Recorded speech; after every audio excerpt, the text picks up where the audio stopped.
तो गाइज आज हम बात करेंगे my life as a loser के चैप्टर नंबर 78 के बारे में। और आज की वीडियो की शुरुआत में हम देखते हैं यॉकमिन और जीनू की फाइट शुरू हो चुकी होती है और जीनू ने यॉकमिन की रिब में एक खतरनाक मुक्का मार भी दिया होता है, जिस वजह से एंजल को यह बात समझ आ चुकी होती है कि ये जीनू अब पहले वाले जीनू की तरह नहीं रहा। जीनू की अभी जो मूवमेंट्स होती है वो भी पहले की तरह नहीं होती, अब वो बिल्कुल नेचुरली तरीके से मूव कर रहा होता है फाइट करते वक्त। एंजल ये सोच ही रहा होता है कि जीनू को फाइट करना कैसे आया। इतने में ही एंजल के पीछे से नंगा आता है और कहता है तो फाइनली ये शुरू हो चुका है। एंजल कहता है अबे तू यहाँ पे क्या कर रहा है बे? नंगा कहता है क्या हुआ, क्या तू सोच रहा था मेरी जगह पे यहाँ पे कोई और होगा? इसके बाद नंगा एंजल को बताते हुए कहता है दरअसल तेरा दोस्त एंजल 1 महीना पहले मेरे पास आया था और मुझसे बोल रहा था कि मैं उसको बॉक्सिंग सिखाऊं। और हम देखते हैं जिस वक्त जीनू इसके पास आया था उस वक्त ये हरामजादा अपने मन में सोच रहा था कि आखिर मैं इसको बॉक्सिंग क्यों सिखाऊं, मुझे तो इससे बदला लेना है। पर इतने में ही नंगे के दिमाग में आता है शायद ये इससे बॉक्सिंग इसलिए सीखना चाहता है ताकि ये मोटा यॉकमिन से इस नंगे का बदला ले सके, क्योंकि ये नंगा यॉकमिन से फाइट में हारा था। हालांकि यॉकमिन की नंगे के साथ फाइट हो ही नहीं पाई थी, नंगे को डिस्क्वालीफाई कर दिया गया था नंगा होने के लिए, इसलिए नंगा जीनू को सिखाने के लिए तैयार हो चुका होता है। लेकिन नंगा जीनू को सब कुछ सिखाने वाला होता है पूरा का पूरा नंगा होके। मुझे समझ नहीं आ रहा है कि जीनू ने ये सब कुछ कैसे सहा होगा, लेकिन 1 महीने तक जीनू ने इस नंगे के साथ प्रैक्टिस करी थी। और देखो ये सोच के हैरान मत होना कि जीनू नंगे के साथ प्रैक्टिस कैसे कर सकता है, क्योंकि नंगा तो ज्यादा ताकतवर है ही नहीं। तो देखो आपको बता दूं नंगा एंजल से, रियल वाले एंजल से ज्यादा ताकतवर नहीं है, लेकिन सही मायनों में देखा जाए तो वो जीनू से तो अच्छा ही फाइटर है। ये नंगा जीनू मोटे को यानी कि एंजल को अपना एक राइवल मान रहा होता है। इस नंगे ने ये सारी की सारी बातें पिंकमैन को बता दी होती है और पिंकमैन कहता है ठीक है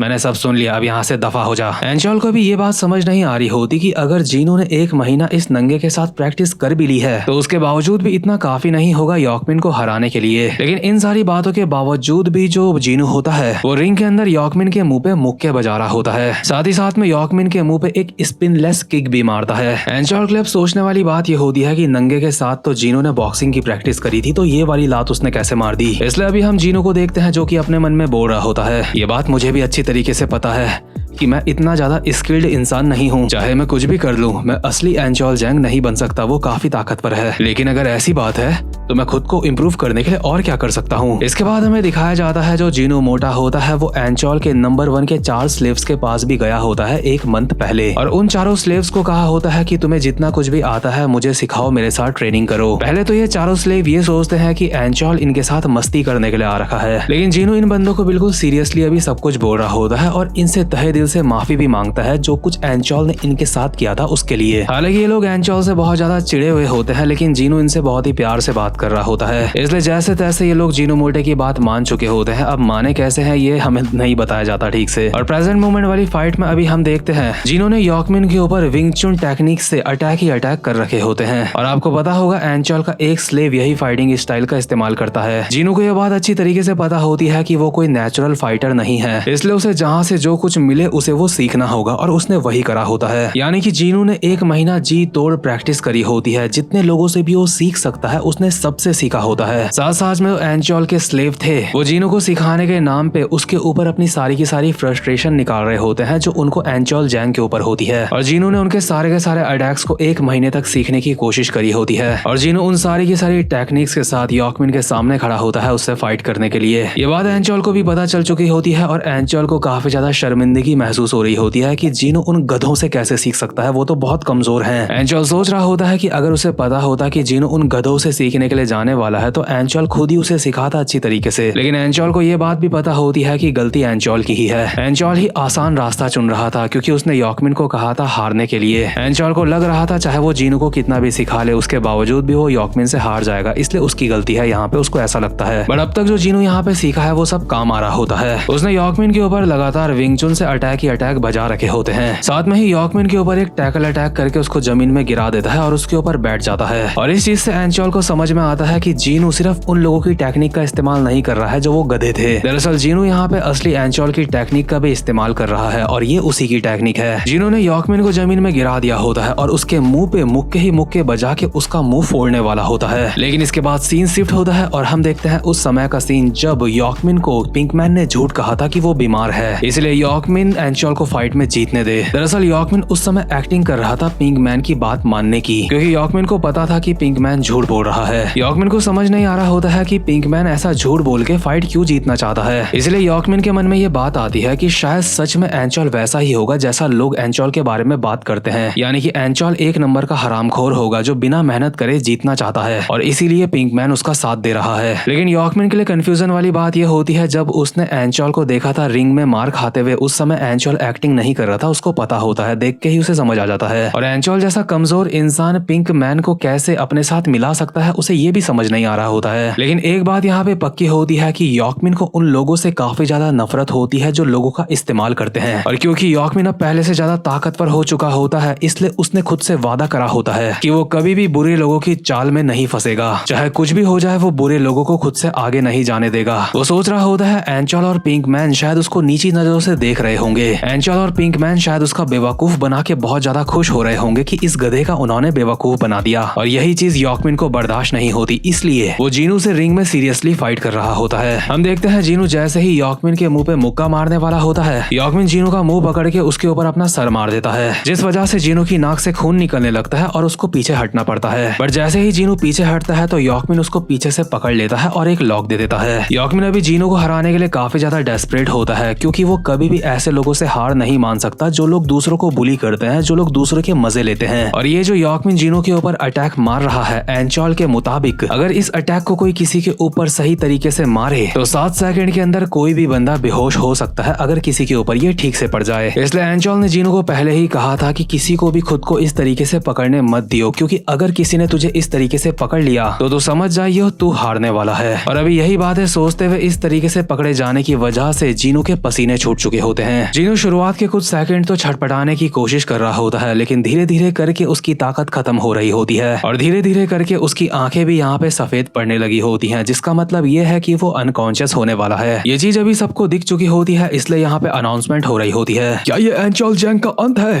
क्या एंचॉल जैंग यहाँ पे सच में हारने वाला है? और सच में इतनी ज्यादा मेहनत करने के बावजूद भी जीनू की हालत यहाँ पे काफी ज्यादा खराब हो चुकी होती है। यॉकमिन को इंतजार होता है जीनू के अनकॉन्शियस होने का, और एंचॉल की ये सब कुछ देख के फटी पड़ी होती है, क्योंकि अगर यहाँ पे जीनू हार गया तो एंचॉल और जीनू कभी भी फ्यूचर में वापस नहीं जा पाएंगे, क्योंकि फ्यूचर में वापस जाने के लिए उन्हें यॉकमिन को हराना ही होगा। बट यॉकमिन एक काफी ज्यादा अच्छा फाइटर है, इसलिए हम कुछ भी नहीं बोल सकते कि आगे क्या होगा। तो खैर भाई लोग, उम्मीद करता हूँ कि आपको आज की वीडियो भी अच्छी लगी हो। और जीनू जिसने अपनी आंखें अंडरटेकर की तरह कर ली है, क्या वो यॉकमिन की पकड़ से छूट पाएगा या फिर नहीं, ये सब कुछ हम देखेंगे नेक्स्ट चैप्टर में। ये वाला चैप्टर यहीं पे खत्म होता है। और माफ करना, आजकल की वीडियोस लेंथ में थोड़ी सी छोटी आ रही है। दरअसल ये वीडियोस इतनी छोटी इसलिए है क्योंकि इस मानवा में फालतू की बातें भी बताई गई हैं, जैसे कि अगर कहीं साइड से कट की आवाज भी आ रही है तो वो भी इन्होंने मानवा में लिख रखा है। और अगर मैं ये चीजें बता के वीडियो को लंबा कर दूं तो सारे वीडियो की फील की ऐसी की तैसी हो जाएगी। तो खैर गाइस, वीडियो को लाइक और चैनल को सब्सक्राइब जरूर से कर लेना, क्योंकि आगे चल के इस चैनल पे नई नई मानवास आती रहेंगी। अब मैं मिलता हूँ आपसे अपनी नेक्स्ट वीडियो में, तब तक के लिए गुड बाय।